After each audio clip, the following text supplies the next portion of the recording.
This morning I woke up and I felt defeated, depleted, and demotivated. I had a great weekend and exciting things ahead of me for the week, but for some reason I just felt bleh, which is weird because I'm not usually like this. I'm usually a very motivated and determined person. Luckily, last week, I'd already written out 7 practices that helped me stay motivated on a regular basis, and I thought I better not keep these to myself, but rather should share them with you, random stranger on the internet. So number 1, having strong reasons why. If you don't have a good reason why you want to do something, then why are you going to want to do it at all? To use my YouTube channel, for example, I run my YouTube channel and make videos on my YouTube channel because of my family. It's where all the money comes from so that we can put food on the table. The main reason I do YouTube is for God. As a Christian, I believe that everything that I do, whether I eat or drink, it should all be to the glory of God. Number 2, keeping a good momentum or having a good routine. Imagine something floating with no gravity. It's going to stay still, floating in the air, unless something causes it to move. And once it's pushed or nudged, then it's going to keep moving in that direction. Now think of your productivity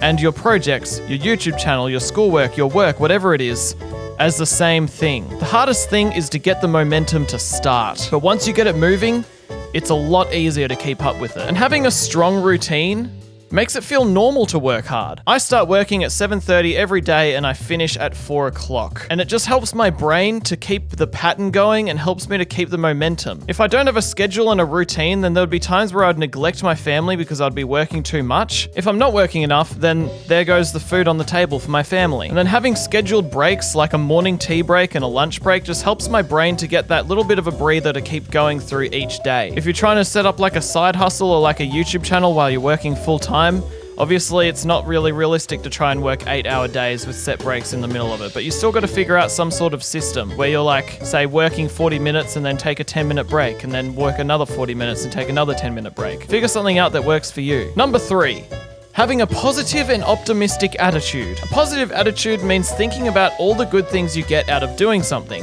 such as, I could learn something, it could be fun, it gives me something to do, I get to be creative. If you don't have a positive attitude towards something you need to work on, then it's going to make it a lot less fun and a lot less motivating. When I was in school, I hated learning French. Sorry to those of you who are French speakers and love French, but as a teenager, I despised learning another language. I think one of the reasons why I hated it so much was because I decided that I hated it and I decided that I didn't like it. I remember there was one time when I decided, you know what? I'm going to try harder. And that was the best time I had in French in my whole life. Sometimes all it takes is just deciding, you know what? I'm going to give this a crack and it might be fun. I might learn something. It might be better than not doing it. Having a negative attitude just sets you up for failure because you think that it's going to suck, and that makes it really hard to make it not suck. Number 4.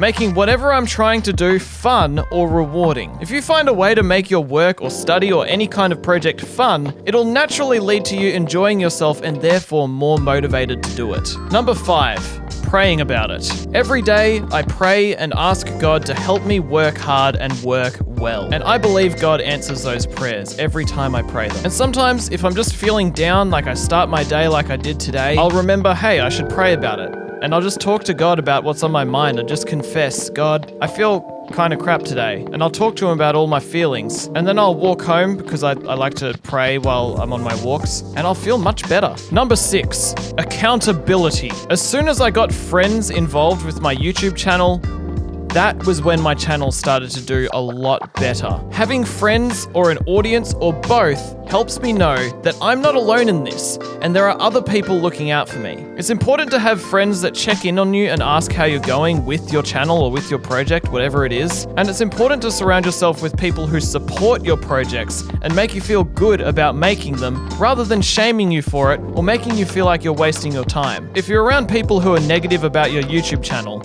you're not going to feel like it's as cool as it actually is. If there are people in your life that are telling you that your ambitions are childish, they're wrong. I had people my whole life making fun of me for wanting to make YouTube videos. And as soon as I stopped listening to them, I was free to feel good about my YouTube channel. And then that made it so much easier to be motivated to make videos because I didn't feel like such an idiot making them. Number 7, staying healthy.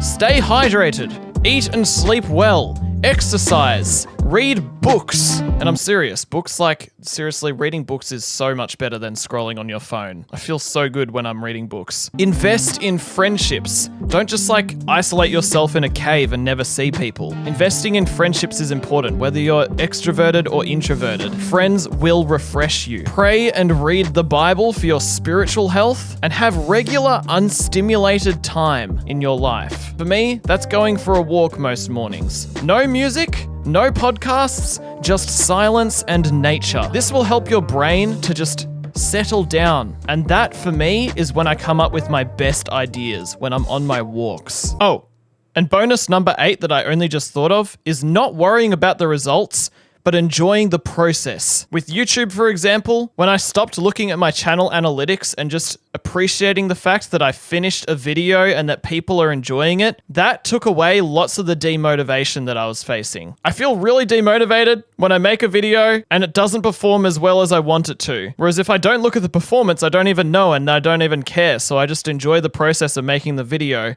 and then I don't worry about the results. And then I just get to move on to the next project. And sometimes with all of these things in mind, I still have days when I wake up and I feel demotivated, like today. Like I wrote out this whole video idea and I wrote out some dot points for me to talk about, and I was like, all right, I'll go and record this on Monday night, and then bam, woke up and I felt just not good. And so in the times when you're feeling demotivated, even with all of these things in mind, there are still some small things you can do, little tricks, little hacks to get yourself motivated again. A few years ago, a friend of mine told me about this thing called the cognitive triangle. The cognitive triangle tells us that how you feel affects how you think, and how you think affects what you do, and what you do affects how you feel. And it's almost like an infinite cycle. If you feel demotivated, you think you can't bring yourself to do anything. And so you don't do anything. And so you don't do anything. The solution to this is to recognize you're in this cycle and then do something to energize yourself. When I'm really stuck, I just go for a walk to get my blood flowing. Or I might take some deep breaths to get more oxygen in my brainy. And then once I finally have done something that makes me feel different, I think different, and then I do different. And I feel motivated and I do motivation. I didn't make sense, but I think you get what I mean. Wow, well, look at that beautiful sunrise. So amazing. Another little trick for quick motivation I've got is setting like a 15-minute timer and saying to yourself, okay, in 15 minutes, I'm gonna either take a break or keep working. And then I'll set the timer, bam, work. And then when the timer goes off, I'm like, no, I'm too focused. I can't take a break now. Work. Until like it's been an hour and I'm like, dang, I've been so productive. Nice. All right, I better go and have a break. If you guys have any tips and tricks for motivation, leave them in the comments. I hope you found this video helpful and I'll see you later.